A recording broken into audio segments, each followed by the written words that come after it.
Olá, pessoal, como vocês estão aí? Estamos iniciando mais um Papo Eco, levando muito bem-estar e sustentabilidade para o seu dia a dia. Sai um episódio novo toda terça, às 19 horas, e a gente espera que você esteja acompanhando, porque estamos em várias plataformas, não é, Pedro? É isso aí. O podcast Papo Eco traz para você sustentabilidade e bem-estar no seu dia a dia. E hoje a gente está aqui com um convidado incrível, né? É o Wagner Andrade, ele é CEO da Menos um Lixo. Menos um Lixo, que é uma empresa referência em sustentabilidade. Inclusive, foi uma empresa que me incentivou muito a se aproximar desse tema. E a gente vai falar aqui sobre a Menos um Lixo, entender como foi esse movimento, né? Que é uma empresa também que hoje atua já há muito tempo, né, desde os primórdios, com o copo, né, o copo da Menos um Lixo, que vem substituindo aí o copos descartáveis de uso único. E a gente já tem um monte de novidade aqui que eu estou sabendo, né, Wagner? Hoje a Menos um Lixo já atua com empresas, tem campanhas específicas. Tô sabendo que tem até novidade para a Copa do Mundo também, né? E parceria com a Ecológico. Vai ter muita coisa boa vindo aí nesse papo. Então, prazer ter você aqui hoje, Wagner. Seja muito bem-vindo. Obrigado, querido. Isso é uma honra.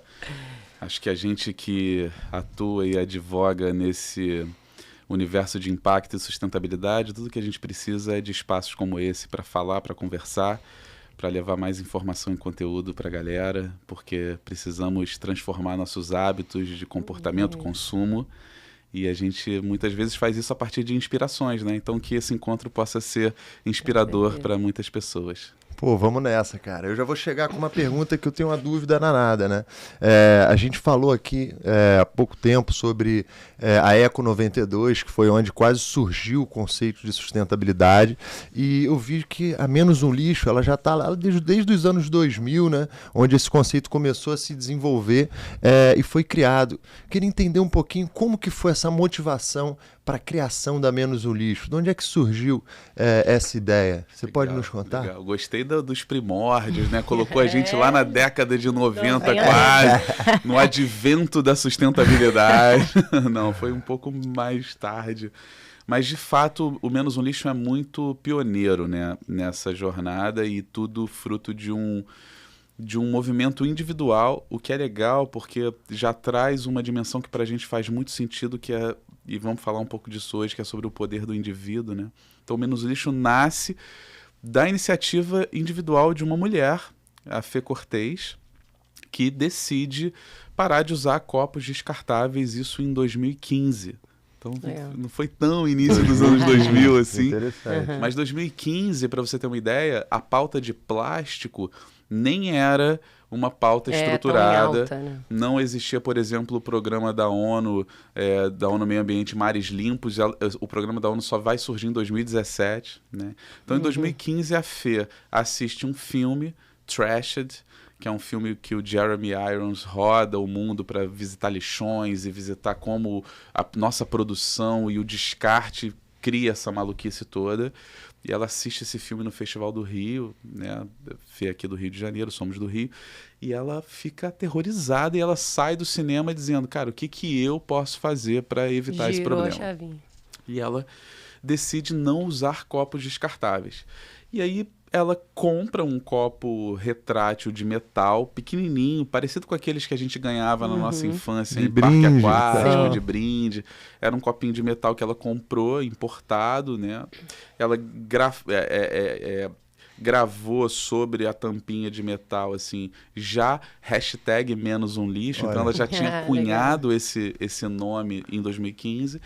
E ela pega esse copinho, distribui para uns amigos, influenciadores, celebridades, e ela começa a contar essa história. Ela tinha uma agência de comunicação na época, de marketing digital, e ela transforma isso numa campanha, numa iniciativa pessoal. Cara, e a história começa a virar uma grande história. Você imagina, do nada, uma pessoa para de usar copo descartável, transforma isso em conteúdo, chama algumas celebridades, amigas que ela tinha um relacionamento, amigos dos amigos, e pessoas famosas usando, gera algum tipo de buzz. Que história é essa? Cara, acaba que essa história da Fê ganha muita notoriedade. Ela passa um ano contabilizando quantos copos ela evitou. no final de um ano ela evitou 1.618 copos. Caramba. Então isso é uma baita história, né? Você tem um personagem, é uma jornada, é um ano, contabiliza, tem um impacto socioambiental. E aí, cara, ela sai em todos os veículos de comunicação que existem, de TV, rádio, jornal, que querem ouvir que história é essa. Ela grava até uma matéria pro Fantástico na virada do ano, para falar assim, tipo, enquanto você está se divertindo nas suas férias e estourando champanhe, tem uma mulher que decidiu contar, quantos copos, calculadora. Então isso, cara, ganha muita visibilidade. E nessa jornada de um ano, a Fê, naturalmente, também já começa a se colocar como uma influenciadora, né? E ela é uma baita comunicadora, né? É impressionante a capacidade que essa mulher tem de concatenar suas ideias e transmitir isso em mensagem, numa oratória muito, muito poderosa. E aí ela começa a se posicionar nesse lugar e o Menos um Lixo, que era só uma iniciativa pessoal, se transforma num movimento. Já tem seguidores, tem pessoas que querem copo. Sim. E aí ela, cara, as pessoas querem esse copinho de metal? Compra, tá na internet. Aí as pessoas, não, mas eu quero esse que tem um hashtag. Queria do Menos um Lixo. Queria do Menos um Lixo. E aí ela, cara, ela começa a pensar assim, velho, tem uma dor aí. Tem uma demanda. As pessoas precisam de algo que o mercado não tem para ofertar. E de fato não existia nada parecido. Sim. Em 2016 ela cria o copinho retrátil de silicone, com um escritório de design aqui no Brasil, e desenvolve algo que não existia. E aí já era uma inovação enquanto movimento, se torna uma inovação de produto. Ela cria esse copinho e, cara, o copinho viraliza, se transforma num veículo de mensagem, de comportamento muito poderoso, né? Pô, parece que tem duas, tipo assim, parece que ela tá à frente, né, em dois passos aí, né? Hoje em dia se fala muito, né, você tem que personificar a tua marca, você tem que ser a cara da sua marca, e parece que a Fê já vinha fazendo isso lá atrás, e ao mesmo tempo falando de algo que hoje em dia, né, a gente já compreende melhor, mas a gente ainda, né, novo, não tinha ainda uma educação ambiental, né, por exemplo, para entender o tempo de degradação dos copinhos, né, assim, nas escolas, pô, muitas das vezes quer beber água, pai, tinha um copinho plástico ali para todo mundo buscar, não tinha muito, né, essa questão da reutilização. Então, ou seja, ela foi realmente pioneira, né? Tanto parece que em termos do modelo, né?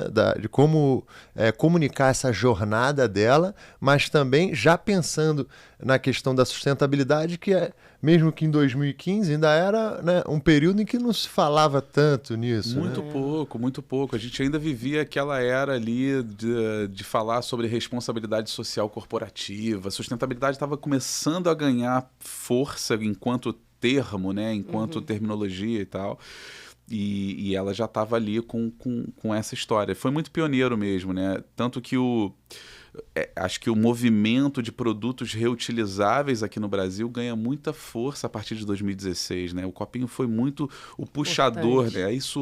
Aí vem a onda do canudinho reutilizável, do kit de talher, e aí o saquinho de compra a granel em tecido. Então começa um movimento crescente. E mais tarde o shampoo em barra, né? E assim, uma série de outras cosmética soluções. Natural, e aí vem uma série de iniciativas. Sim, né? E junto de políticas também que ajudam ainda mais, né, a gente usar os copos reutilizáveis, canudo, então proibição de canudo plástico, né, enfim. Mas eu acho que é muito legal a gente saber a história, né, de como surgiu a Menos um Lixo, mas eu queria entender, assim, hoje, como que você define o que é a Menos um Lixo, assim, para quem está em casa assistindo, qual a definição da empresa? Que eu vi que era um movimento lá, né, Wagner? Aí é uma empresa, é um movimento, como é que vocês se definem? Sim, às vezes rola até uma certa confusão interna mesmo, né? Porque a gente muitas vezes se coloca em muitos lugares, né? Mas o Menos um Lixo é uma empresa privada com fins lucrativos, isso é muito legal reafirmar, porque muitas vezes aqui no Brasil se associa muito iniciativas de impacto socioambiental como atividade do terceiro setor. Então é uma ONG. Cara, direto a gente é chamado de ONG. Inclusive agora a gente fez uma parceria muito poderosa, né? O Menos um Lixo, já só fazendo esse adendo rápido, a gente está provendo todas as dicas de sustentabilidade do Google Assistente ao Menos um Lixo que está produzindo. Bacana. Então, hoje, se você pegar o Google Assistente e falar assim, oi, Google, me dá uma dica de sustentabilidade, vai vir uma dica para... Né, são dicas diárias para você ter uma vida mais sustentável, que legal. conteúdo produzido por nós. Top. E na divulgação que o Google fez agora, 2 meses atrás, quando a gente lançou esse projeto com eles, a Nathalie Neri, que é uma influenciadora maravilhosa, que fala muito de sustentabilidade, ela foi contratada pelo Google para contar essa história e ela fala, e esse conteúdo foi feito em parceria com a ONG Menos um Lixo. Não, querida, não somos ONG, né? Mas é legal dizer que somos um negócio, porque a gente precisa desconstruir essa lógica de que fazer impacto positivo precisa estar associado ao terceiro setor. Não. Tudo que a gente precisa viver, inclusive, como sociedade, é que negócios e empresas estejam orientadas a um benefício coletivo, né? E o Menos um Lixo já nasceu assim, como uma empresa privada, um negócio de impacto, com fins lucrativos para produzir não só a lucratividade e o crescimento enquanto negócio, mas também impacto positivo socioambiental. Então a gente é um negócio de impacto, mas também somos um movimento. E talvez seja esse o lugar da confusão, porque a gente mobiliza uma rede muito grande, a gente tem. Né, hoje a gente dialoga com quase 3 milhões de pessoas todo mês, com os nossos conteúdos, em nossas redes sociais, nossos canais. Então a gente tem esse contingente que nos acompanha, de pessoas que entram e saem, que se impactam e se sensibilizam pelos nossos conteúdos, então tem essa natureza de mobilização, de movimento. Né? Então, o Menos Lixo é um movimento e um negócio de impacto que advoga sobre práticas responsáveis, contribuindo para que pessoas, empresas e governos vivam a sua transição para a sustentabilidade. Então, é legal ver essa amplitude, né? Porque realmente você vê, né? Os números da Menos um Lixo são sempre muito expressivos, né? A quantidade de seguidores, né? A quantidade de pessoas, né? De empresas que estão ligadas a esse conceito, esse movimento, essa empresa. Mas é legal também a gente ressaltar isso, né, Wagner? Porque a gente vê que muito grande parte das ONGs, né, que às vezes se estruturam em volta de uma causa, elas têm dificuldade de se expandir e se manter forte, né? Se manterem fortes por conta de falta de verba, às vezes, precisam sempre de um incentivo, né? De uma espécie de lei, etc e tal. E aí quando você traz isso, né, uma empresa que de fato tem um fim social, ambiental, parece que a gente consegue perdurar, e não só perdurar, mas expandir, como vocês vêm fazendo essa ideia para cada vez impactar mais a comunidade de forma independente, né? Sem que dependa dessas verbas governamentais, muitas das vezes, ou de patrocínio, etc e tal. Sim, sem dúvida, sem dúvida. Na nossa jornada fica muito notório esse potencial como negócio que somos de produzir impacto e, ao mesmo tempo, gerar oportunidades de negócio mesmo, né? Então, na nossa trajetória, e aí voltando um pouquinho na história, né? Que eu estava narrando lá em 2017, né? Com o copo já criado, com o movimento já numa curva crescente, a Fê, com muita visibilidade, ela é convidada para apresentar um programa de TV, ela se torna defensora, né, a primeira defensora do programa Mares Limpos da ONU, quando ele instaura esse programa globalmente sobre plástico no oceano, né, advogando contra o plástico descartável, né, óbvio, quando eles olham para o Brasil, quem é que está falando disso? A Fê estava lá naquele lugar com Menos um Lixo, né? Então ela se torna a primeira defensora. E aí, nesse momento, o Menos um Lixo começa a se tornar não apenas um topo de funil assim, para pessoas interessadas na agenda da sustentabilidade, do consumo e do comportamento chegarem, mas também as empresas. Né? Então, a gente começa a receber, naquele momento, em 2017, lá, final de 2017, empresas que querem se associar a essa marca, né? A essa mulher. Quem é a Fê Cortez? E por meio do copinho ou por meio, mais uma associação realmente assim para trazer talvez esses conceitos de sustentabilidade e talvez incorporá-los? Acho que pelo movimento, né? Pelas duas frentes, né? Porque o copinho ele nasceu como uma solução e aí do ponto de vista de negócio, né? Ele nasce como um produto para comercialização B2B, né? Então a gente monta uma rede de revenda, né? Sites e lojas que revendem um copo personalizado com a sua marca e tal. e também empresas que querem substituir os descartáveis. E esse modelo segue até hoje, né? Então a gente tem majoritariamente uma venda para empresas que querem ou revender ou substituir descartáveis. E então, é um impacto muito grande. Desculpe até te interromper, mas eu digo o seguinte, quando a gente trabalha a nível de indivíduo, né, às vezes, né, uma empresa reúne 13 mil, 15 mil, 20 mil, 30 mil funcionários. Então, parece que o impacto, né, acaba vindo mais de cima para baixo do que de baixo para cima. Né? Total. E é legal você trazer esse ponto, porque, na verdade, o que a gente percebe é que sempre há um movimento de baixo para cima. Olha que interessante. Porque quem puxa muitas vezes a ideia de substituição de descartáveis não é o CEO da empresa. É o colaborador que está ali no dia a dia, que é preocupado, impactado com essa questão.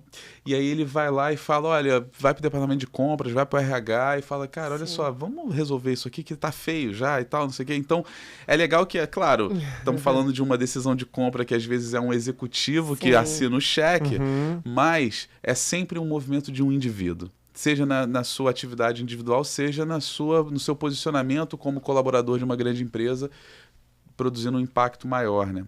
Hoje, o Menos um Lixo, desde 2016, com a criação do Copinho, a gente estima que já tem evitado mais de 2,6 bilhões de copos descartáveis utilizados, com os copos que a gente já vendeu para empresas e para eventos, iniciativas e tal. Eu estava lá na Rio Innovation Week, aí passou uma menina e falou, olha, minha empresa, ela comprou os copinhos de silicone e tal, mas eles continuam mas as pessoas não levam de casa, falou isso, né? Os colaboradores têm dificuldade de levar. Eu falei, mas vocês continuam comprando copinho plástico e colocando? Aí ela, sim. Eu falei, mas aí que tá o erro, né? Assim, na verdade, não adianta você dar o copo de silicone e falar, eu quero que você traga, mas se você esquecer, beleza, tem aqui o copinho de silicone. Não, tem aqui o copinho plástico, né? Então, assim, acho que tá todo no hábito e no costume da empresa de continuar comprando, enfim, de mudar ali o...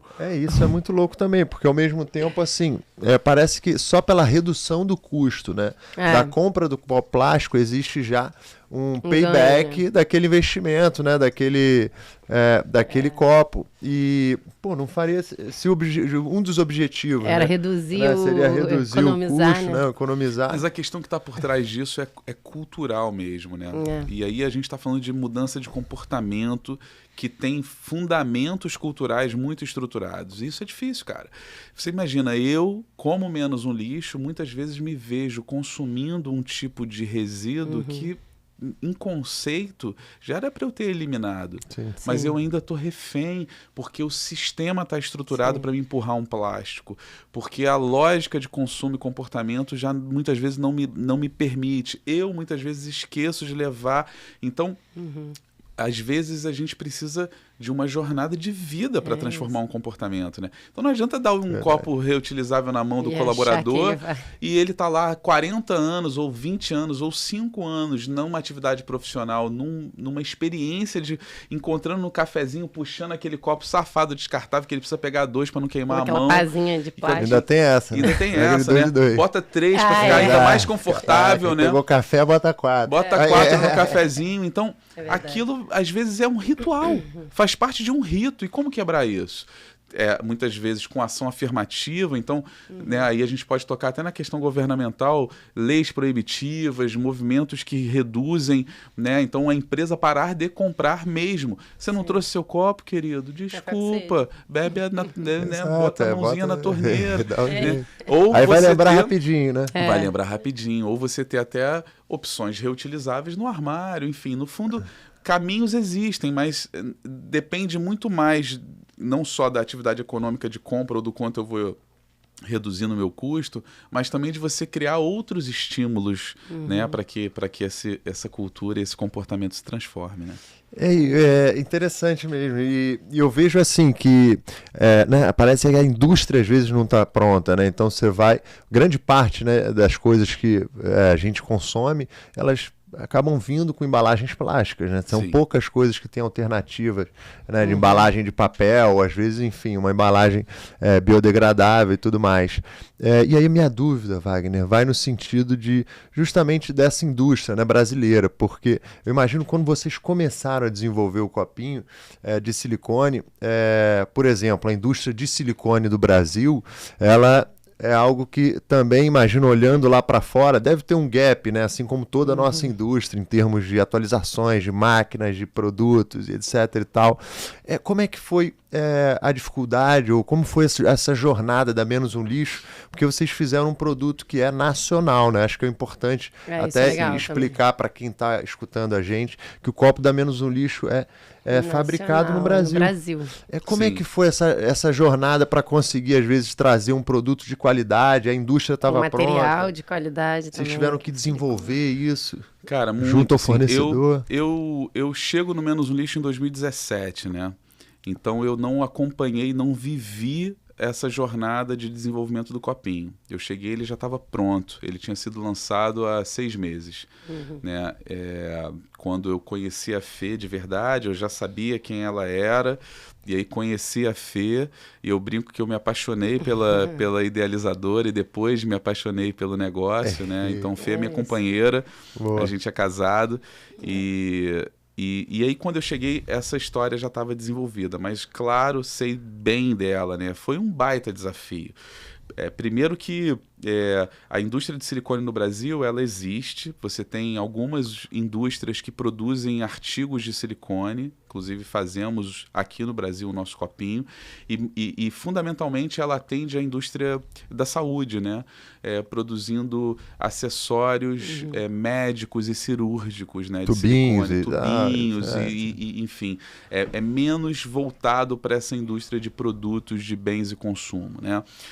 Então, já teve um movimento disruptivo. Você chegar numa indústria que tem toda uma cadeia de produção orientada para um segmento, para você desenvolver algo diferente, né?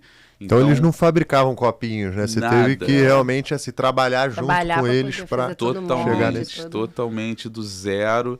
E aí tem uma característica, né? Ou seja, o silicone não é produzido no Brasil, então essa matéria-prima ela é importada. Isso é uma realidade de qualquer produto de silicone feito no Brasil usa uma matéria-prima importada. Então, tudo bem, isso inclusive o nosso maior impacto ambiental de emissões na importação do silicone. Né? A gente fez o cálculo de inventário na pandemia, a gente compensa hoje todo o nosso processo e nossa cadeia produtiva já compensada. Bacana. Né? Foi legal entender esse estudo, assim, 80% da nossa emissão só na importação do silicone. Pra vocês verem o tamanho do impacto ambiental de produtos importados, né? Ou seja, quando o silicone for fabricado aqui, ou a gente conseguir a matéria-prima aqui direto... Nossa, né? A quantidade de emissão e de impacto ambiental vai ser infinitamente menor. Isso deve valer para todas, né, as indústrias. Né? Claro. Então, ou seja, se a gente tiver esse poder aqui de desenvolver materiais nacionalmente, a gente consegue reduzir muito provavelmente a pegada de CO2 do país inteiro, todas as empresas. Se a gente hoje então levar essa história, né, aí criando uma tangente aí na nossa conversa, levar essa história para a discussão de mudanças climáticas, que é a grande agenda, tá, né, acontecendo a COP, inclusive, 27, onde essa uma das principais pautas de discussões que já estão acontecendo há alguns anos, né, desde o protocolo de Kyoto, enfim. Cara, essa lógica capitalista da globalização, onde eu tenho a qualquer hora e a qualquer momento qualquer produto do mundo à minha mão e ao meu acesso, quando se projetou isso lá 30 anos atrás, não se tinha ideia do impacto ambiental, né? Então hoje a gente olha para essa história e entende que maluquice é essa que a gente criou, né? Eu não preciso comer uma maçã que não é produzida aqui num momento em que, numa época do ano em que não existe maçã, então no fundo, agrotóxico para durar mais. Para durar mais, então no fundo criou-se uma lógica muito doida e a gente começa a olhar cada vez mais para como a esse localismo, né, a regionalismo. Então, o que está no meu entorno? O que está à minha volta? E é claro que quando eu olho para o meu copinho e vejo uma matéria-prima que não é brasileira, me questiono, né? Qual o sentido disso, né? Beleza, hoje ela ainda cumpre um papel muito importante, que é a mudança de comportamento e consumo, que é impacto ambiental direto, né? Ou seja, a eliminação de um item que não deveria mais existir, Copo plástico descartável não faz mais sentido existir, como vários outros descartáveis assim como o de canudo uso foi único. banido, né? Parece que a gente está perdendo Não é tempo. reciclado, né? Inclusive, isso é importante desmistificar Exatamente. essa ideia, né? O plástico é reciclado. Não. O plástico, ele é reciclável. A probabilidade dele ser reciclado, se tratando de descartáveis de uso único, é zero. A taxa de reciclagem de plástico no Brasil é de 1,8%.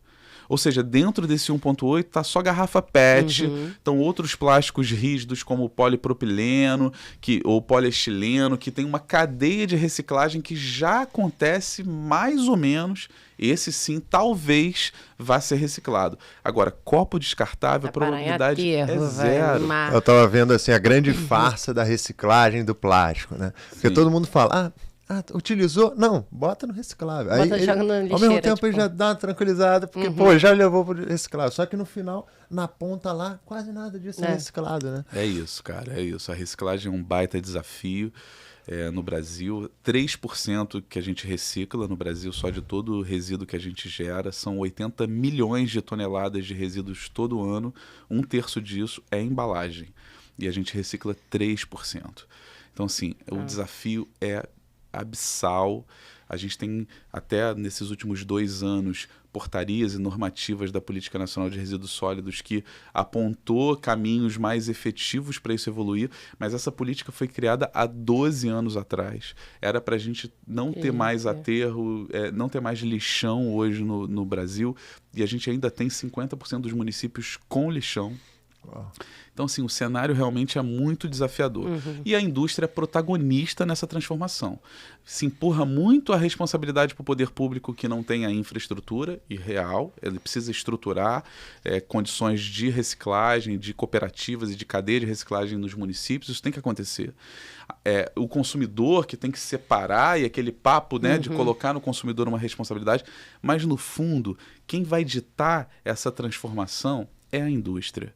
E quando ela quiser, porque a gente ainda lida com lobbies e pressões políticas reais para que, de fato, essa reciclagem não aconteça, capitaneado pela indústria, vale ressaltar. Né? Mas é que o Programa Nacional de Resíduos Sólidos, né, parece que foi um avanço, né? A gente recebeu aqui, num dos últimos episódios, o pessoal do Eu Reciclo. É verdade. E eles colocaram que 22%, né, das embalagens ou dos resíduos precisam ter um destino, né?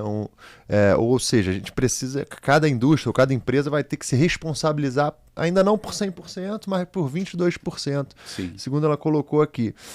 Mas não sei se a fiscalização ocorre, ou se já está valendo também, algo até para a gente entender melhor. Mas, de fato, é um primeiro passo, né? Para a gente colocar ali, talvez, a responsabilidade do que volta. Sem dúvida, sim. A política representa um avanço legal, né? Então, existe uma legislação, uma política nacional de resíduos sólidos, mas só para você ter uma ideia, quando ela completou 10 anos, que foi em 2020, ela foi promulgada lá em 2010, mas ela só foi legitimada efetivamente em 2020, praticamente. Assim. Em 2015 teve lá no meio do caminho algo que impulsionou ela, não me recordo agora a legislação efetiva, mas 10 anos depois, estimava-se que a gente reduziria o volume de geração de resíduos e que a gente aumentaria a taxa de reciclagem no Brasil.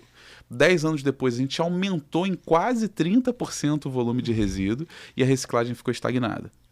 Então, no fundo, ela é uma política, ela é uma normativa que imputa sobre as indústrias a responsabilidade, e 22% precisa ser comprovado por lei, né, por nota fiscal e por declaração e por, né, uma espécie de declaração mesmo que a empresa precisa relatar de que ela está de fato garantindo a compensação de 22%. E aí essa palavra é muito importante, o Reciclo atua nesse setor de compensação. Sim, perfeito. E a lógica da compensação, para mim, ela é transitória.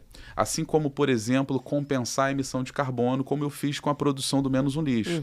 Né? Hoje, o Menos um Lixo tem toda a sua produção do copinho, da importação de silicone, à produção aqui no Brasil e à distribuição compensado, né, com a sua emissão através de regeneração, plantios de árvores e tal. E foi um investimento a mais que vocês fizeram para conseguir. Super, isso entra lá na linha de custo de produto. Então, assim, a gente, né, não éramos obrigados a fazer isso, mas, cara, somos um negócio de impacto, a nossa responsabilidade nos exige isso.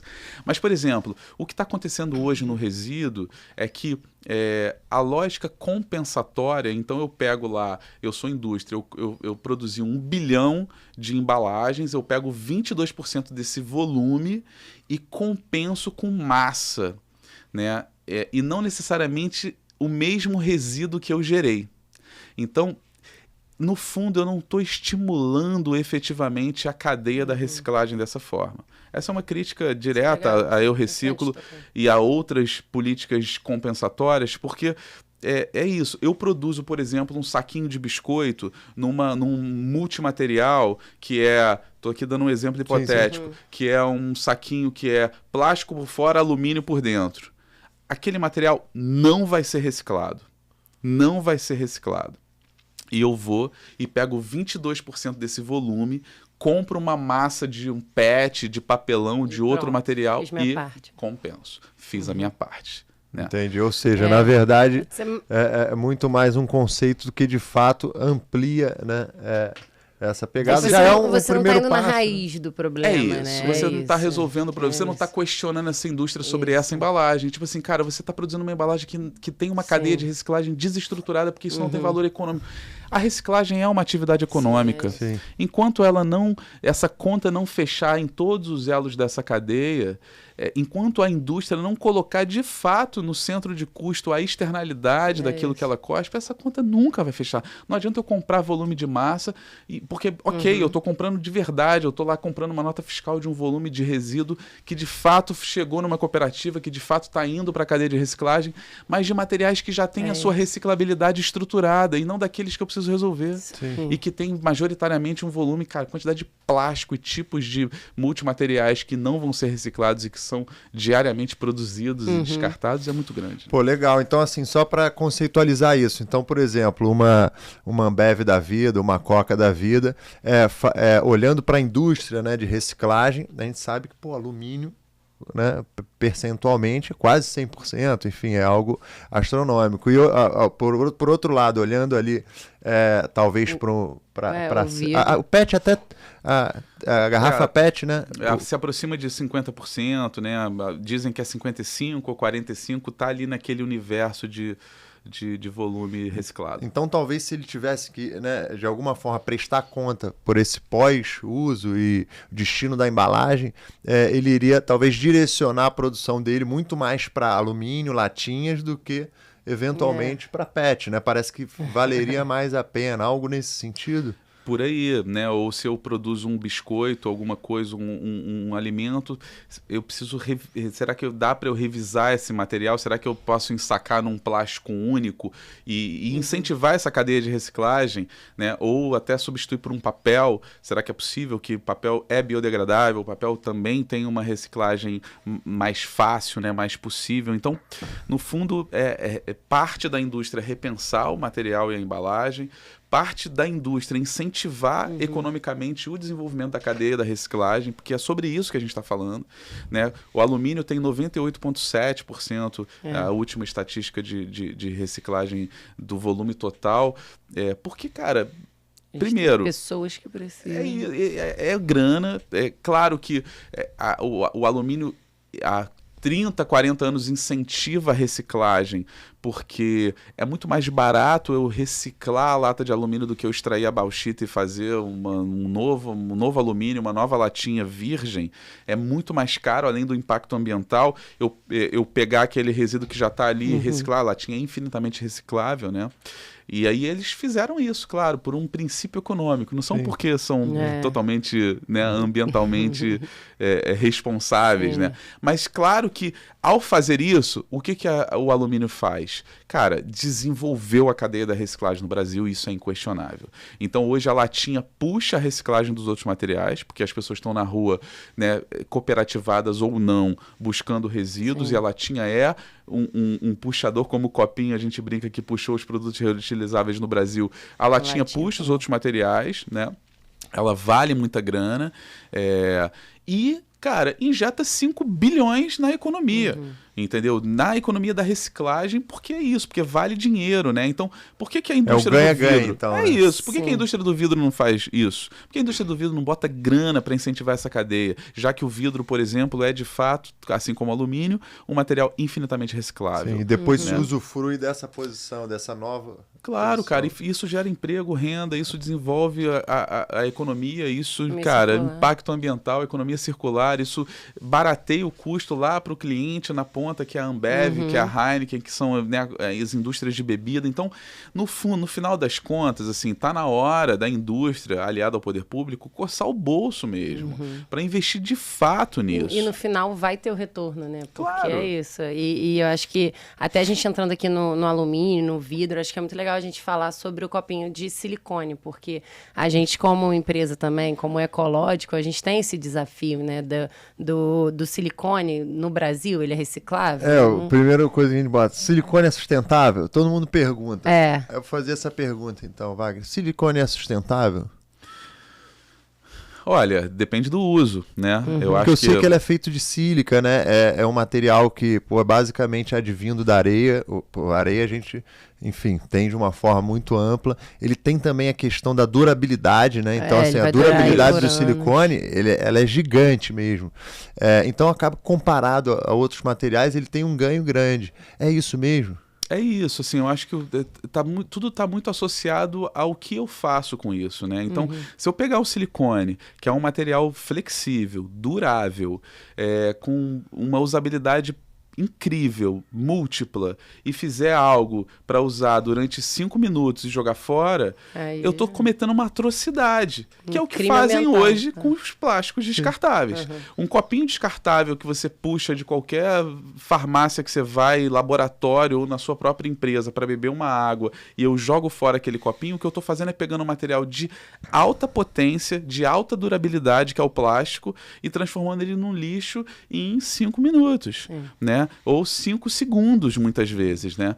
Então, se eu fizer a mesma coisa com o silicone, isso é uma atrocidade. Agora, se eu pego esse silicone, beneficio ele, transformo num produto reutilizável, que vai evitar que centenas ou milhares de outros descartáveis sejam utilizados pelo simples fato de eu ter esse produto na mão, que vai durar 3 a 5 anos, eu posso estar diante de fato, um produto sustentável. E ainda tem um exemplo que você dá, né? Porque assim, cara, calma aí, né? Que parada volta é e meia, tipo, você tá reutilizando e trouxe o copo dele de casa e tal, olha que ele... É. E aí eu imagino que essa pessoa também, que vê isso, surpreende com isso, também acaba também sendo influenciada a ter uma mudança de hábito. Ali do impacto direto tem ainda um impacto indireto, né? Total. Em 2019, a Trendwatching, que é uma empresa gringa que produz estudos de tendência, em 2019 ela já dizia sobre o que ela chamava de eco-shame, que é a vergonha ecológica, que era justamente sobre isso, tipo, as pessoas pegarem um descartável num evento público e já começarem a se sentir um pouco envergonhadas, né?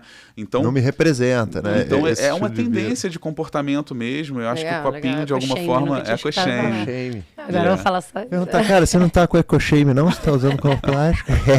Eu sou eco-chata, tu tá com eco-shame. Eco-shame, é isso. Pô, maneiro, cara. E nesse tempo todo, né? Pô, a gente tá falando de 2015, hoje, pô, foram 7 anos, então, já de caminhada. Pô, a gente falou aqui que, né, no início, assim, foi algo que a Fê Cortez trouxe, assim, que era inovador e cada vez mais a gente já pensa, né? Hoje as crianças já saem da escola com uma consciência ambiental muito maior.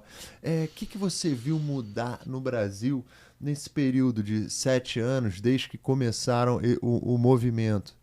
Cara, eu sou muito otimista, né? Então é visível a transformação. Eu acho que o Menos um Lixo acompanhou essa jornada, né, de transformação do comportamento das pessoas e das próprias empresas e dos governos. Então, não faltam exemplos de que a gente vive um processo evolutivo. É claro que a gente ainda está diante de muitos desafios, né?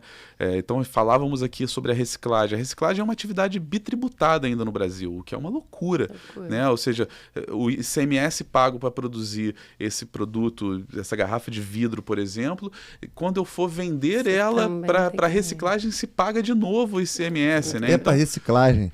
Então você vê que tudo isso impede que essa cadeia se desenvolva. Então esse é só um exemplo, né? Agora, a gente tem a Política Nacional de Resíduos Sólidos que começa a evoluir cada vez mais, né? A gente tem leis proibitivas, né? A gente participou muito ativamente em 2018 da Lei do Canudo aqui no Rio de Janeiro, que foi o primeiro município a produzir, a proibir o uso de um plástico de uso único descartável, que foi o canudinho, e que também foi muito pioneiro, né? A gente, junto com o Meu Rio, que era na época que hoje virou Minhas Cidades e tal, que trabalha com mobilização coletiva e de pressão pública para políticas e leis, enfim, digital, né? Chamou a gente para a gente impulsionar uma campanha de estímulo à proibição do canudinho aqui no Rio.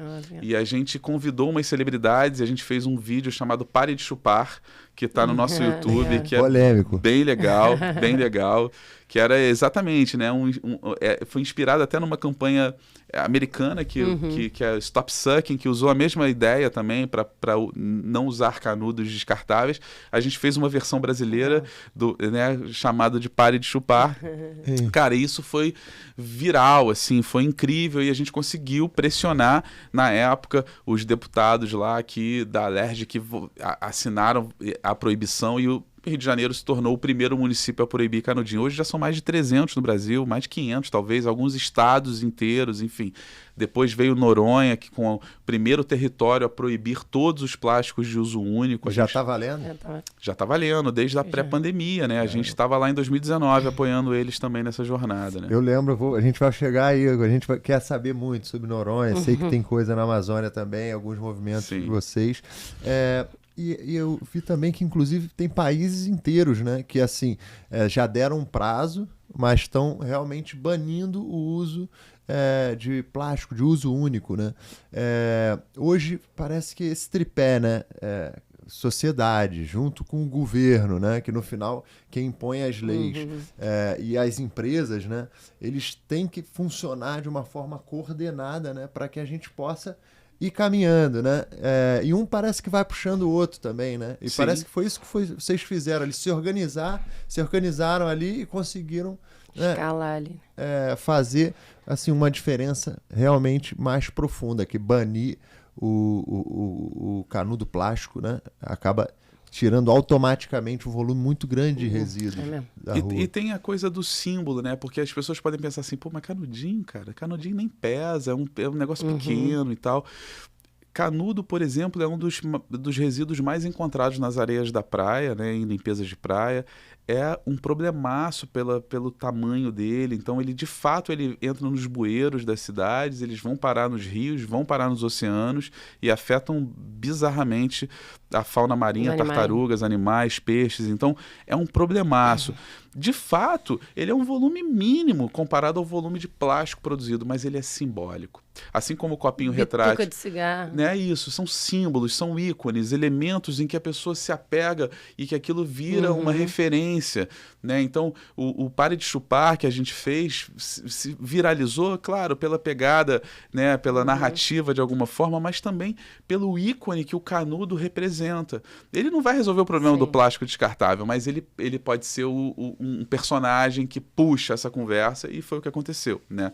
A exemplo do que a gente fez aqui nessa mobilização do Rio de Janeiro, Noronha, a administração de Fernando de Noronha olhou para isso e falou, cara, me ajudem aqui porque eu quero proibir os plásticos, o que é que eu faço? E aí foi quando a gente se associou lá, se conectou com a administração da ilha e construiu com eles essa jornada da primeira lei proibitiva do uso, da comercialização, da entrada de plásticos descartáveis na ilha lá em 2019, né?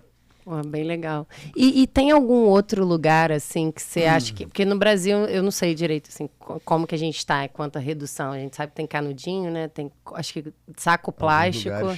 Mas você sabe em qual patamar a gente está? Tem que já pagar, assim. Você acha que o Brasil está muito atrás, a gente tem que evoluir muito, isso é um fato.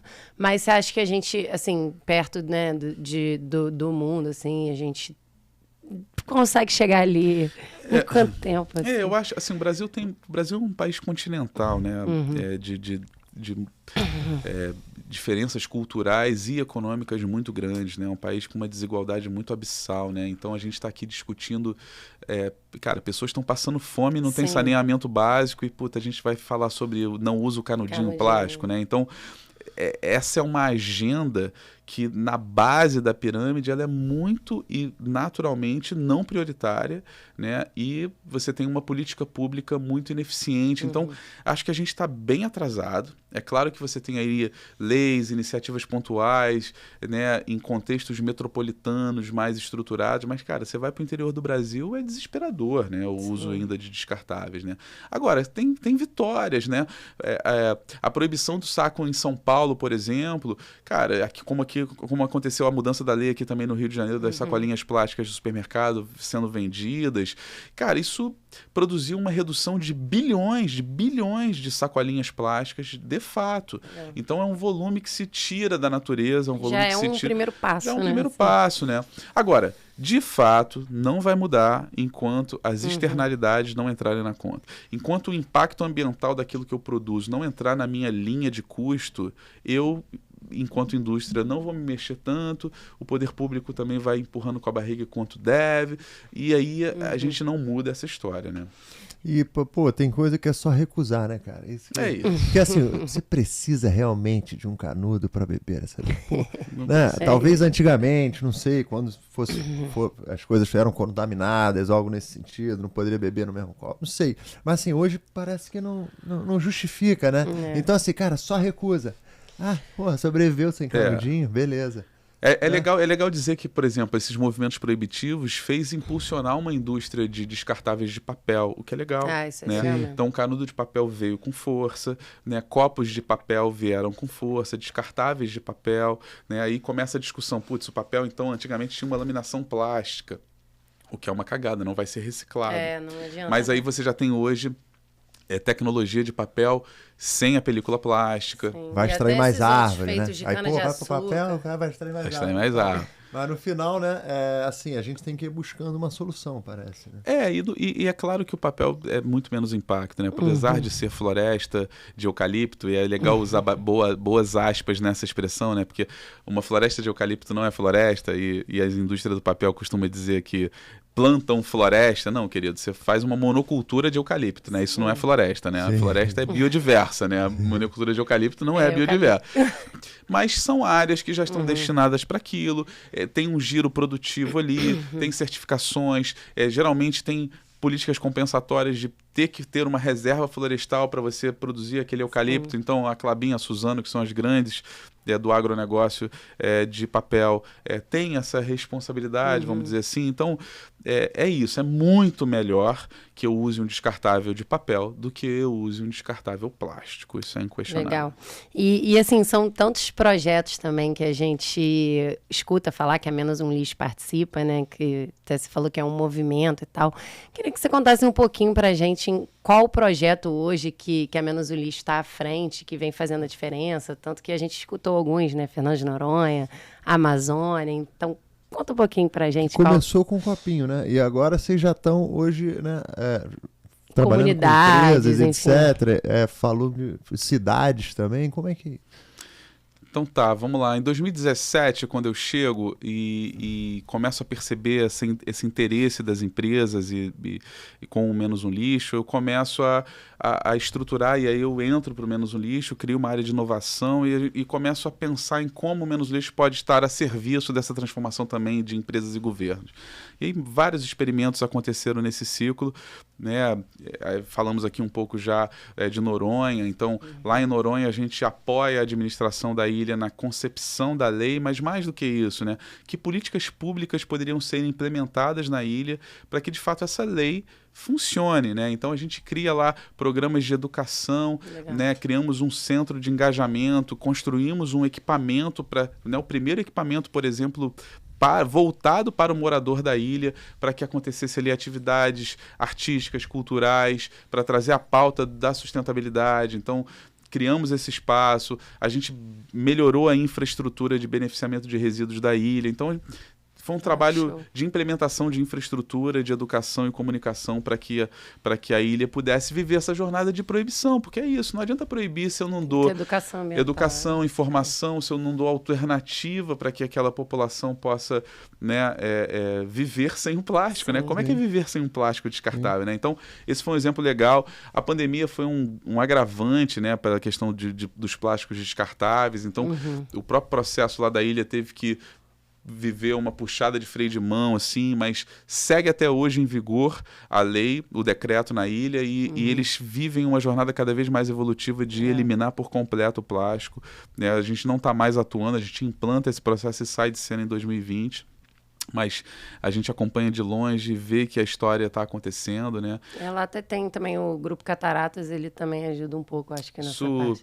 Eles são super engajados também, porque eles administram um parque da ilha, né? E tem que preservar ali, né? No final, acho que assim, quanto mais exuberante o local em termos naturais, né? Acho que chama mais para preservação, né? Até porque tem mais gente indo lá, então... É isso. E é legal porque essa administração da ilha, ela tá atenta a essa história, então na sequência começou também o programa do Carbono Zero, a intenção de mudar a matriz energética da ilha, que hoje é queima de óleo, para que seja uma energia renovável e só rode carros elétricos na ilha. Então isso já está em vigor, já tem carros, já tem postos de abastecimento solar lá na ilha com carros elétricos.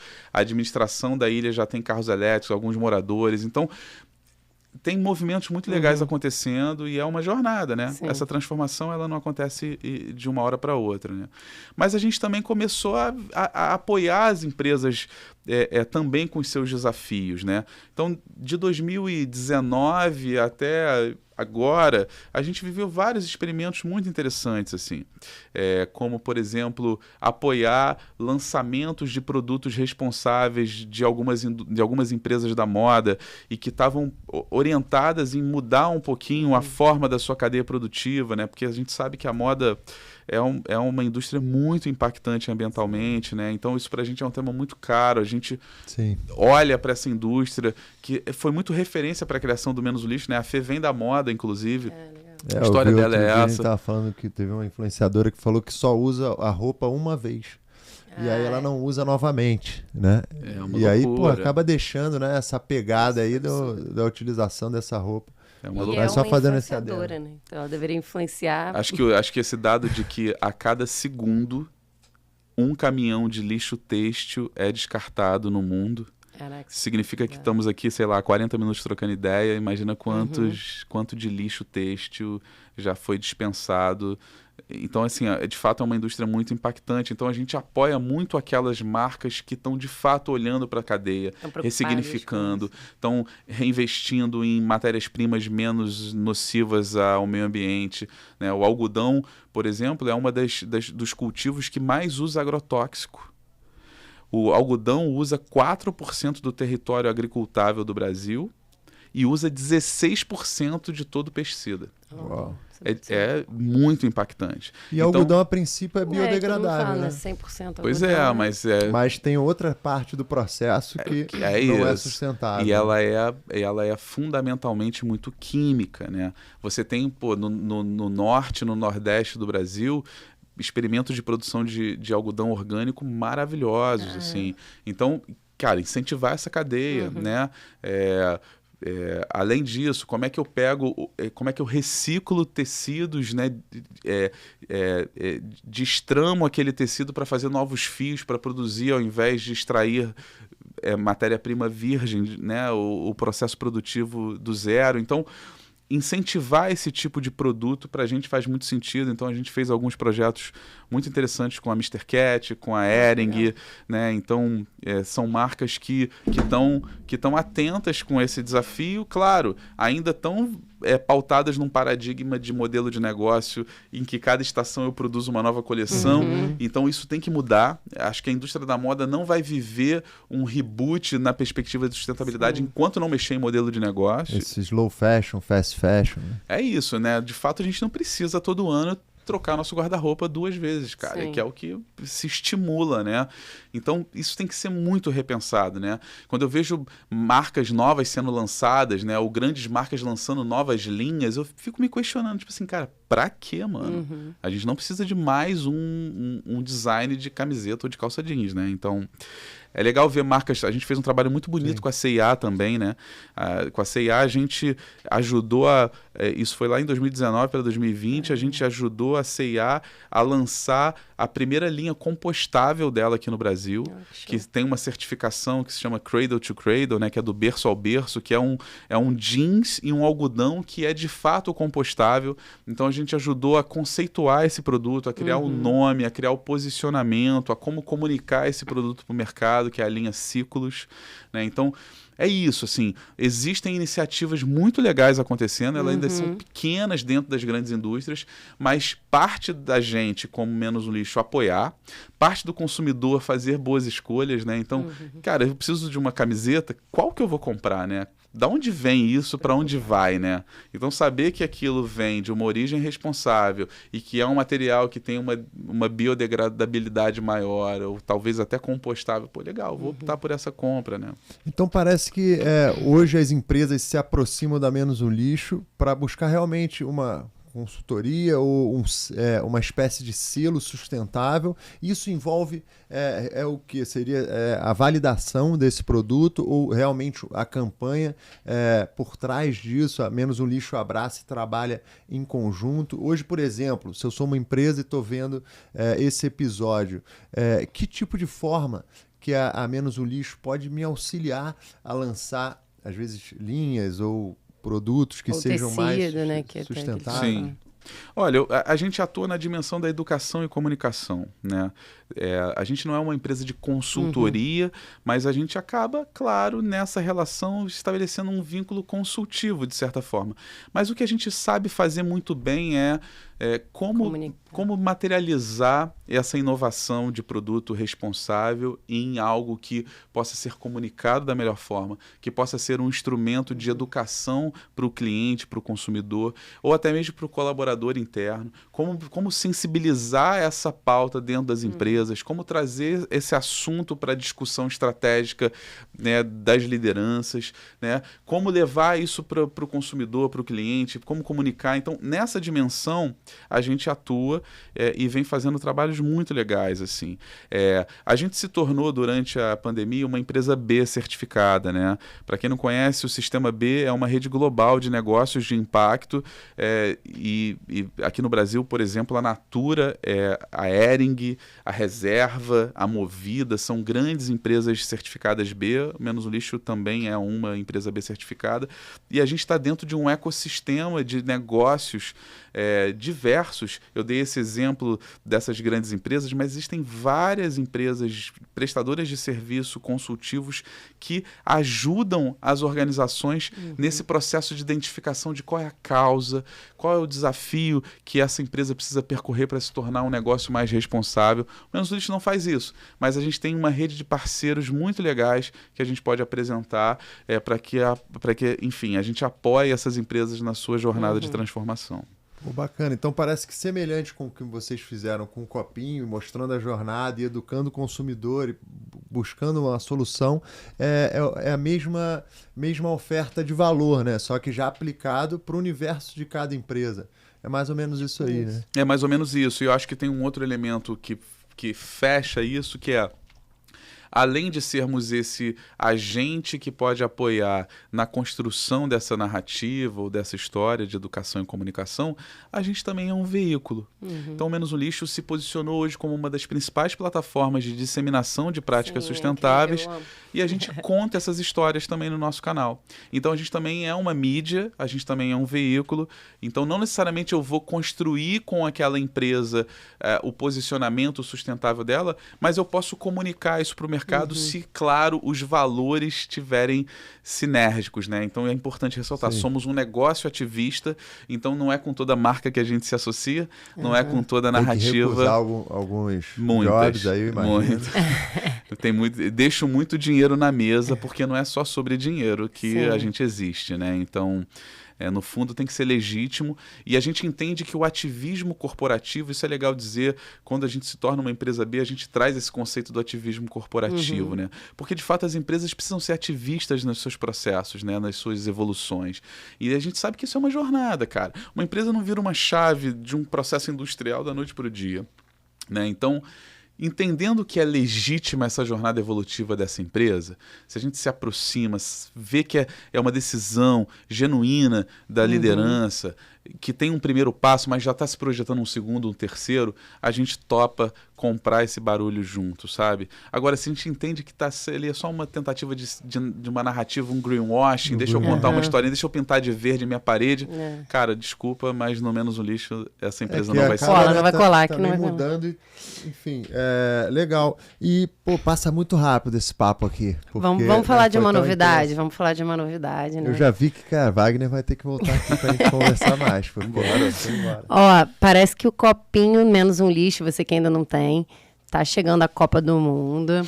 A Ecological tem agora lá na loja dela vários copinhos da Menos um Lixo. E você pode acessar lá, né? Quer contar um pouquinho mais? Com certeza. Pessoal, a Ecological, um dos grandes apoiadores da Papo Eco, vem trabalhando junto com a Menos um Lixo agora e ofertando produtos da Menos um Lixo dentro do nosso site. Inclusive, a gente está com o cupom Menos um Lixo, um numeral, e você pode acessar diretamente, através do QR Code aqui, a página da Menos um Lixo dentro da Ecological e já adquirir o seu copinho. E nós temos um copo especial da Copa do Mundo, não é isso? É isso. Como é que foi esse lançamento que a Menos um Lixo fez desses copos? Eles já estão atentos, que Copa do Mundo também se consome muito plástico. Muito, né? cara, muito. Né? A galera se reúne no boteco e aí o bar não quer botar copo de vidro na calçada, distribui um monte de descartável. E é muito lixo, né? Então, a gente, para criar um estímulo de consumo mais responsável na Copa, a gente criou copinhos nas cores da Copa, né? Fizemos uma cordinha também das cores do Brasil. E a ideia é, inclusive, a gente reapropriar a bandeira, né, minha gente? Trazer a bandeira nacional sob uma nova narrativa, né? Boa. Isso é importante reforçar também, para a gente celebrar a Copa e celebrar esse momento novo que a gente vai viver. E Brasil é Brasil. Né? E Brasil a gente Brasil. Continua sendo aí. Cada vez mais. Então, no fundo, a gente fez esse lançamento e é muito legal contar com a Ecological como parceira, porque o Menos um Lixo nunca foi um negócio de venda de copo B2C ali, a compra de um copinho e tal, porque a gente não sabe fazer isso, né? Então, se associar a quem é especialista nisso, que tem outras ofertas de produtos responsáveis bacanas, pra gente é muito legal. Então é isso, galera. Ecological, copinhos da Copa, tem todas as cores. Isso, galera, ó, cupom Menos um Lixo. Não deixe de aproveitar, né? Pô, muito bom. Eu, já vou garantir o meu, porque o primeiro jogo já está chegando. Então já a gente tem inclusive, que acelerar. empresas que estão... Eu tô vendo um movimento de empresas que vão transmitir os jogos dentro das empresas. Então é um estímulo bacana também de uniformizar a galera, não só com a camiseta da seleção, mas também com copinhos da seleção na mão, né? E trazer essa conscientização e não deixar os seus funcionários com eco-shame, que agora você já sabe o que é. Não? Passando vergonha na empresa, né? Não assim pode. Não dá, cara. Gente, foi muito rápido. Eu tô cheio de perguntas ainda. Eu também. Mas, pô, fazer uma série com Menos um Lixo. Se o Depois chamar ele Wagner de novo topar, aqui. pô, a gente ainda traz ele aí. Eu quero saber sobre CEO, quero saber sobre a relação também, né? De relacionamento junto do trabalho, mas isso vai ter que ficar para um outro episódio. Nossa, né? Vamos botar uma série de 3 episódios. Fazer um seriado aqui. Seriado. Mas, pô, é muito bom. Eu queria, realmente agradecer a sua presença aqui. Tudo que é bom mesmo passa rápido, passou voando esse episódio. Foi uma honra mesmo ter o Wagner. Né? Acho que é muito conhecimento, muita informação, muito conteúdo que você traz aqui pra gente. E a gente é fã, né, do Menos um Lixo. Então, acompanho direto as redes sociais, né, YouTube, enfim. Acho que foi incrível ter você aqui hoje. Espero que você também tenha gostado. Muito bom, prazer imenso estar com vocês que estão aí nessa batalha linda de trazer informação, conteúdo e contribuir para essa jornada de transformação de consciência. Sim. E a informação, a comunicação é base para isso, né? O que vocês estão fazendo. É muito legal, é muito legal. Agradeço demais, estou super disponível pra gente voltar. Quando não tem ninguém para convidar essa semana, pode me dar um toque que a gente organiza. Se você quiser deixar as redes sociais, do Menos um Lixo, o seu, um contato pessoal, enfim, para quem está assistindo em casa. Claro, Menos um Lixo se escreve com um numeral, né? Menos número 1 lixo, então... Tem o nosso site com conteúdos muito legais, tem o nosso Instagram, que é a principal plataforma hoje de distribuição, tem o nosso YouTube com séries maravilhosas, Mares Limpos, a primeira série brasileira feita sobre plástico no oceano, primeira série em português que a gente lançou em 2018, Desafio do Armário Cápsula, que a gente fala de moda, como ter uma moda mais responsável, um comportamento de consumo na moda. Então o nosso YouTube é recheado de conteúdos muito legais, né? Então é só... acessar esses canais, Menos um Lixo e ter muita informação. E é isso, gente. Pô, maravilha. Pessoal, curtiram, né? Quem curtiu muito, deixa um comentário aqui. Vamos ver, às vezes faltou alguma pergunta, já deixa aqui que a gente vai deixar para a próxima. Lembre sempre que o Papo Eco lança um episódio a cada semana. A gente está disponível em todas as plataformas, né? Spotify, YouTube, Deezer, Google Podcast, Amazon Podcast. Ativa o sininho. Fica ligado que toda terça às 19 horas tem um episódio novo para você que está assistindo a gente. Pô, muito show. E foi um prazer enorme estar aqui com o Wagner, de novo com a minha irmã Camila, que pô, a gente está aqui sempre trocando essa ideia aqui sincera, sem papas na língua, sobre sustentabilidade. De uma forma leve, né, divertida, acho que é isso. A gente tem que falar sobre esse assunto cada vez mais e acho que de uma forma descontraída fica mais fácil. É isso aí, galera. Vamos nessa. Valeu, Forte gente. abraço. Obrigado. Valeu. Até a próxima.